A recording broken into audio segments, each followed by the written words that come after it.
좋은 아침입니다. 미라클 모닝 라디오 시작하겠습니다.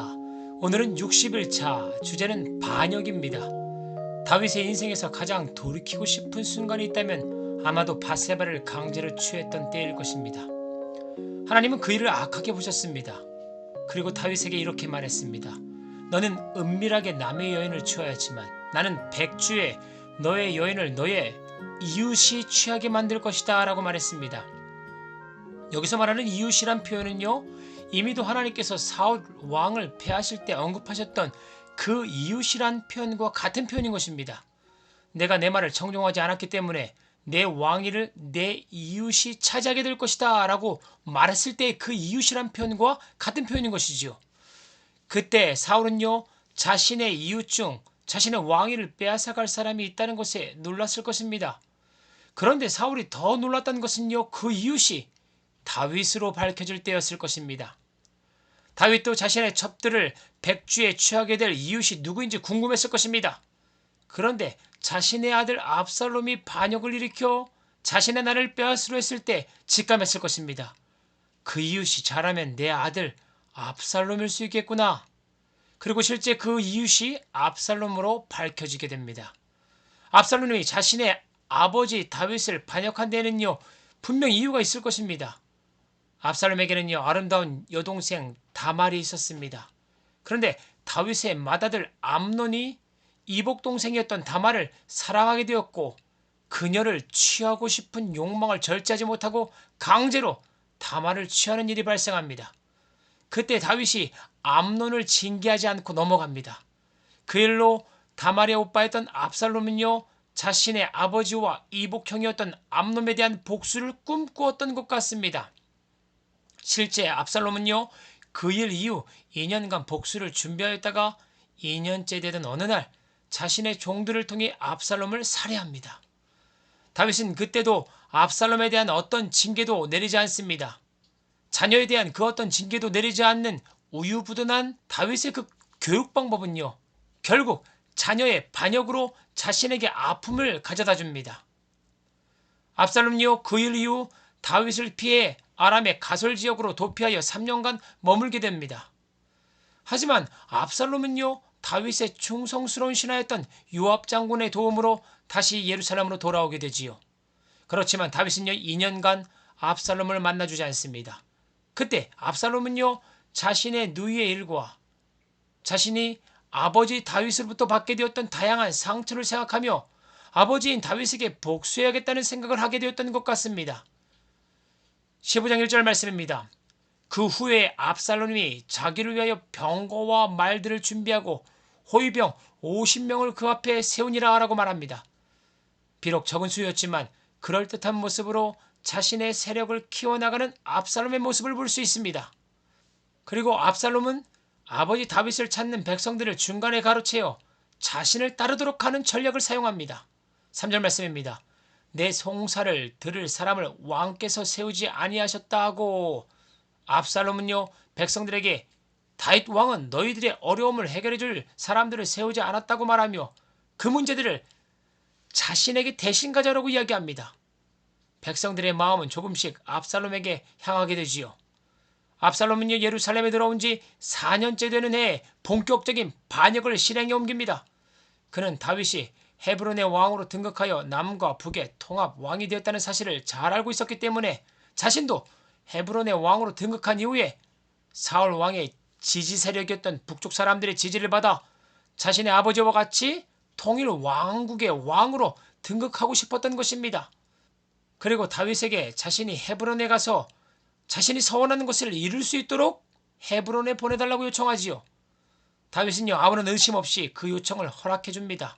그리고 백성들을 속이고 왕자인 자신을 따라 헤브론으로 함께 갈 200명의 사람들을 모집하여 그들을 데리고 헤브론으로 떠납니다. 하지만 백성들은요, 그 따름이 다윗을 반역하는 일이라 생각하지 못했습니다. 11절 말씀입니다. 그때 청함을 받은 200명이 압살롬과 함께 예루살렘에부터 헤브론으로 내려갔으니 그들은 압살롬이 꾸민 그 모든 일을 알지 못하고 그저 따라가기만 한 사람들이라. 여러분, 사단의 속임수는요, 교묘하게 다가옵니다. 그렇기 때문에 우리는 늘 기도와 말씀으로 깨어 있어야 합니다. 그래야 이 세상의 문화와 사회 경제 시스템에 저와 여러분들을 교묘하게 속이고자 할 때 우리는 이 세상 풍조를 따르지 않고 하나님의 뜻을 따라 행하는 참 백성이 될 수 있음을 믿습니다. 압살롬의 반역의 규모는 한층 더 커지게 되지요. 12절 말씀입니다. 다윗의 모사 길로 사람 아히도벨을 그의 성읍 길로에서 청하여 온지라. 반역하는 일이 커짐에 압살롬에게 돌아오는 백성이 많아지니라. 다윗의 신하였던 아히도벨은요, 다윗에게 있어서 제갈공명과 같은 사람이었습니다. 그런데 그런 전략가가 다윗을 배반하고 압살롬의 편에 섰다는 소식은요, 백성들 사이에 금방 퍼져나갔습니다. 나이가 많았던 다윗의 시대는 가고 새로운 시대가 도래했다고 생각한 백성들은요, 다윗을 버리고 압살롬의 편에 서게 되었던 것입니다. 사무엘하 23장 32절을 보시면요, 아히도벨의 아들 엘리암이 등장합니다. 성경은요, 엘리암이 밧세바의 아버지라고 말합니다. 물론 아히도벨의 아들 엘리암과 밧세바의 아버지 엘리암이 동명이인일 수 있습니다. 그런데 많은 학자들은요, 이 이름이 같은 인물일 수 있다라고 말합니다. 다윗의 최측근 전략가인 아히도벨은요, 자신의 손녀였던 밧세바가 다윗에게 강제적으로 추행당하고 그의 남편은 죽게 되었을 때부터 다윗에게 원한을 가지고 있었던 것 같습니다.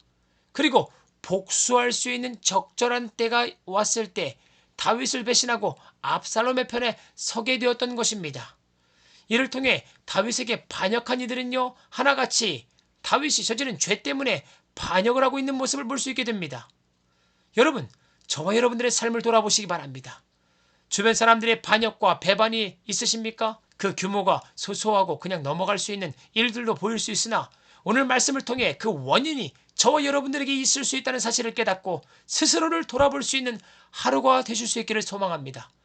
그리고 아울러 자신에게는요, 그 원인이 없었으나 배반을 당하신 예수님을 기억하는 하루가 되시길 소망합니다. 예수님은 100% 하나님이셨고 또 100% 인간이셨습니다.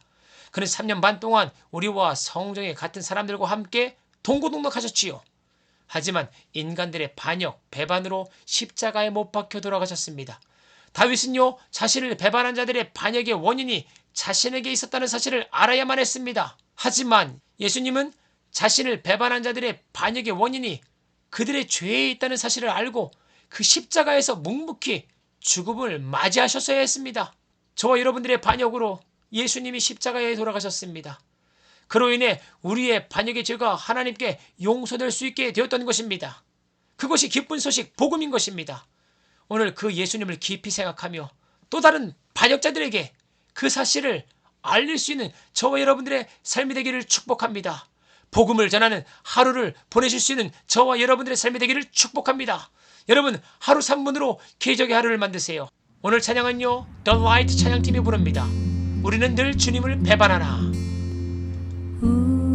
우리는 주님을 늘 배반하나. 내 주 예수 여전히 날 부르사 그 참 되신 사랑을 베푸시나니 내 영제여 주님을 곧 따르라. 주께서